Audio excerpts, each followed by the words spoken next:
Hello and welcome to the channel. In today's video, we are going to cover this topic. And by the end of this video, I am going to explain to you why I believe living the cheapest, living by being as frugal as possible isn't always the best. And why it may be, it's a strong statement, why it may be actually ruining your life. Now, before I begin, please like, subscribe, and hit that notification bell if you get any value from this video. Even just hitting that like button tells me that you got value from this recording. Okay, so I was a little bit nervous to share this, but I think I have a good reason from my upbringing to be able to share this in a very healthy dialogue. This is not a flex at all. But look, so I grew up in a lower middle class lifestyle. My parents barely had enough money to get by. I remember going to the store as a kid and my mom being unable to buy me a pair of shorts on sale that I really liked, that were on sale, and they were less than $20. My family came from Egypt right before I was born. I grew up in Southern California. We picked one of the more expensive spots to live. But with that, we grew up in a lower middle class lifestyle. I remember we were basically on the edge of food stamps at times, and we were trying to get financial aid and financial help in high school. Every part of my life, I remember finances were always difficult for us.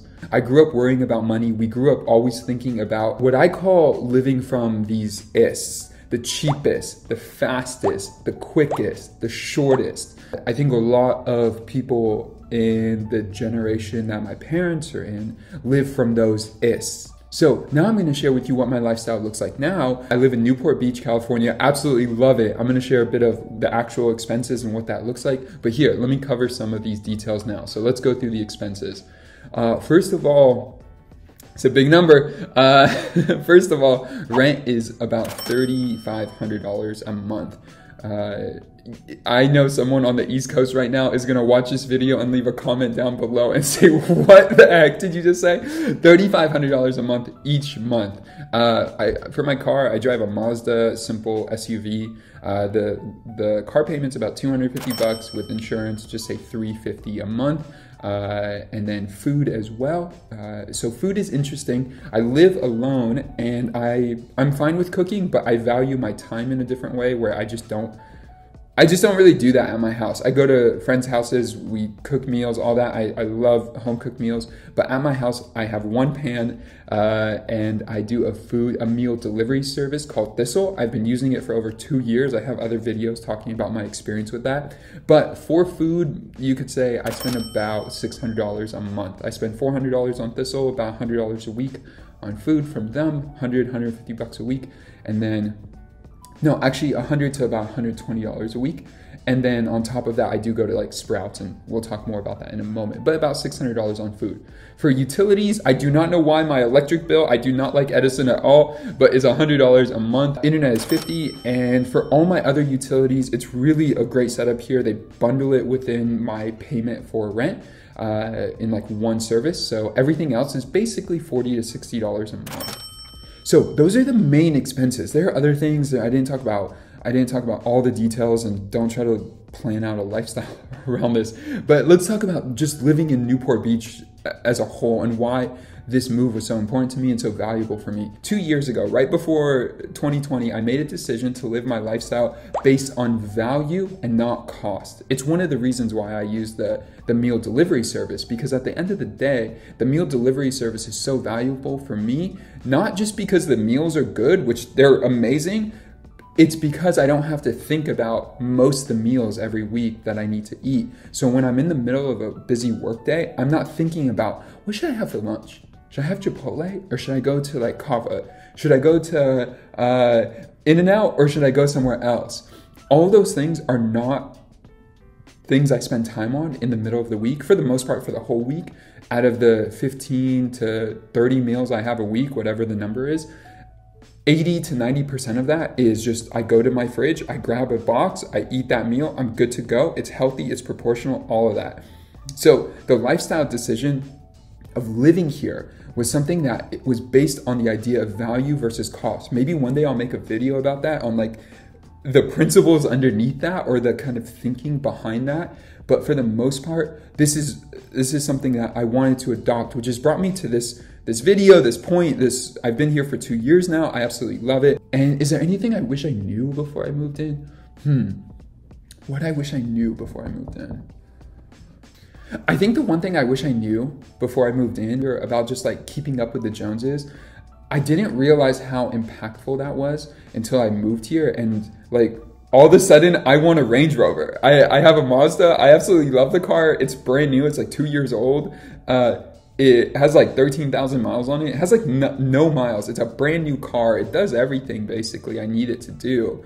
But because all my neighbors have Range Rovers, I want a Range Rover. I like them too, and like maybe one day, but for the most part, I want a Range Rover better, like a Porsche, BMW, anything. But that's one of the things I wish I knew. I just try to check myself so I'm not spending money on stuff just to keep up with my neighbor or look cool in front of someone else. Okay, let's take a step back. So I said by the end of this video, I'm gonna talk through why I explain why I believe living the cheapest isn't always the best. Remember I talked about earlier the ists, people live by the cheapest, the fastest, the quickest, the shortest. Let's talk about this. Number one, I believe time and freedom are most important. Not freedom, and let me be clear, not freedom of I throw my hands up and I'm free to do whatever I want. Not that type of freedom. Freedom in the sense that I can effectively put all my energy and resource into things that I believe are right and where I could add the most value, where my unique skill set can add the most value to answer and solve difficult or complicated problems or bring amazing solutions, unique, amazing solutions. So here's a few quotes. Two of them are from the book called Company of One, and then I have a book right here that I want to reference as well. First one is this: enough is the antithesis of growth. If you understand where enough is in your life, you actually understand where you need to grow to, and it's not an end-all be-all where you just grow. I think in life we grow, but we don't necessarily have to have businesses that grow exponentially every single month, every single week, every single day, and put all our life into that type of stress. The second one is this. He talks about the hungry ghost. And this is why it's so important. What is enough? Defining what enough is. The hungry ghost, a pitiable creature with an insatiable appetite. There is never enough for the hungry ghost. So it's always looking for more. In business, the hungry ghost is the quest for more growth, more profit, more followers, more likes. The big question is, when is enough enough? I was reading a bit of Seth Godin's newest book called The Practice, and he said this: there's never enough reassurance to make up for the lack of commitment to the practice. What he's getting at there, and what this quote is getting at, is truly the hungry ghost is never going to be satisfied. A lot of people live their life with happiness defined by this hungry ghost. And it's constantly, once I have enough money to do X, I'll be happy. Once I'm married, I'll be happy. Once I'm X, Y, Z, I'll be happy. Their happiness is contingent upon something external happening. This is why it's really important to consider where you live from. Do you live from the cheapest, the fastest, the quickest, the shortest? Or do you live from the most impact, the most creative, the most that calls from me, the one that saves the most time, the one that gives me the most freedom? Sometimes more money doesn't mean more freedom, you know? So let's consider all those. And I want to share this story. It's a bit of a bummer. Okay, so this is the book I Will Teach You to Be Rich by Ramit Sethi. I remember when I read this, I enjoyed it so much, but this is, I think, where the seed was planted for me. I don't remember where in the book it came from, but I did find this quote that I thought was so valuable. And he's sharing a story here, as one Redditor wrote. It's this. And it's basically the regret of focusing all on making money. I look back at the past few years of my life and at my bank account, and I would gladly give away a hefty chunk of it and work longer if it meant I could have experienced more of the world and found more passions I could have for the rest of my life, especially with someone I had loved so much. I built my savings, but I never built my life. Oh! Oh my gosh. Oh, that is so good. It's such a sad reality. So many people believe living from the cheapest is what's going to save them. But in that process, they overlook one important thing, which is, have they figured out who they are? I remember hearing a gentleman named Noah Kagan say something to the extent of, it's really easy to get what you want. It's hard to know what you want.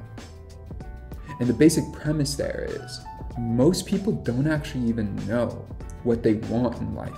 Yeah, I want money. Yeah, I want this lifestyle. Yeah, I want to live in Newport. Yeah, I want all these things. But by directly, for me, confronting that, living from a place of value versus cost, I was able to radically shift my entire focus and really explore who is David, which has led to, after 2 years of living this luxurious lifestyle, I have a beautiful apartment, a beautiful home.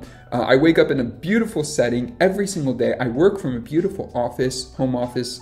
I have great neighbors. I have a great weather. Like, the weather is amazing. What I've really learned in this whole process is now I'm going to go nomad. I'm literally going to go, like, it almost sounds like the opposite, but it's a sense like I found that freedom by really living from a place of value. And now what I value more isn't just the freedom and the beauty of this type of lifestyle, but is the experiences and what else would you say? The experiences of life, but finding my best impact in the world. Over the last 2 years, I found I have certain loves for learning, for growing, for fragrances, for different parts of just like living life, beauty, design, fonts, setting up a beautiful home, or just setting up a beautiful environment, wherever that is.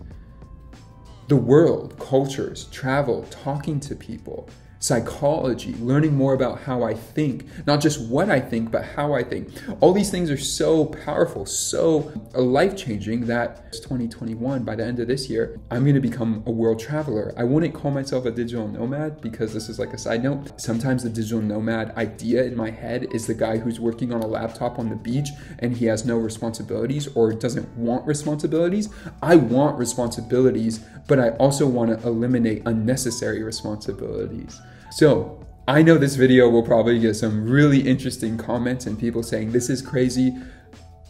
One thing I'll say to just kind of caveat this whole video, none of this is in terms of gaining debt to live this lifestyle. I do not recommend it. That is not what's being spoken about here. What's being spoken about here is about living a lifestyle that is beyond a dollar amount. I think at almost every decision we make, basically every decision we make is revolving around a dollar amount. And honestly, I just don't think it's worth it. I think my time is too valuable. I think my impact is too valuable. I think the connections I build in life are too valuable. And I get caught in this. Sometimes I overwork. Sometimes I get burnt out because I lose focus of this. But I try to realign myself into the state where I don't want to get so busy building a bank account that I get to the point where I don't build a life. And again, more caveats, because I think people all the time, just check it. There are caveats to this. And just to like over communicate as much as possible in this, to be so clear, I put money into the market. I have a great savings account.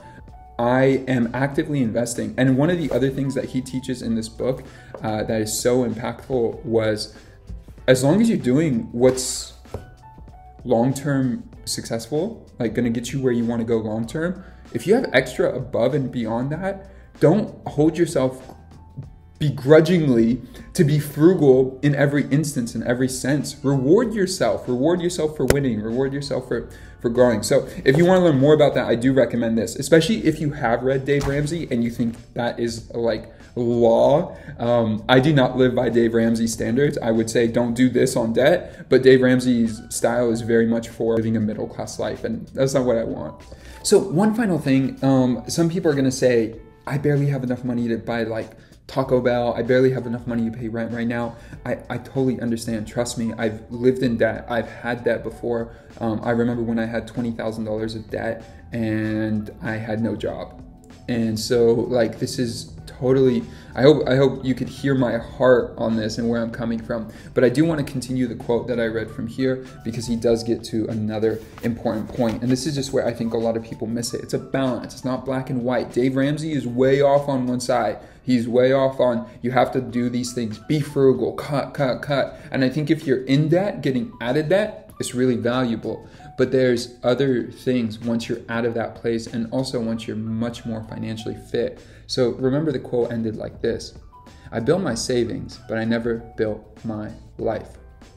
So that's the end of the quote. But then he continues, Ramit continues, I have no problem with setting an aggressive financial goal. In fact, I love it. I have no problem with people who have different financial goals than mine. But when people use words like miserable, rat race, and anxiety, that's a red flag. My suggestion: remember that life is lived outside the spreadsheet. Be as aggressive as you want with your goals. Dream bigger than you ever thought. But remember that money is just a small part of a rich life. If you have any questions, please drop them in the comments below. Thank you for watching this video to the end. And if you got to the end, please like, subscribe, and hit that notification bell. If there's additional content you want like this, drop it in the comments. But with that, thanks for watching, and I'll see you guys in the next one. Peace.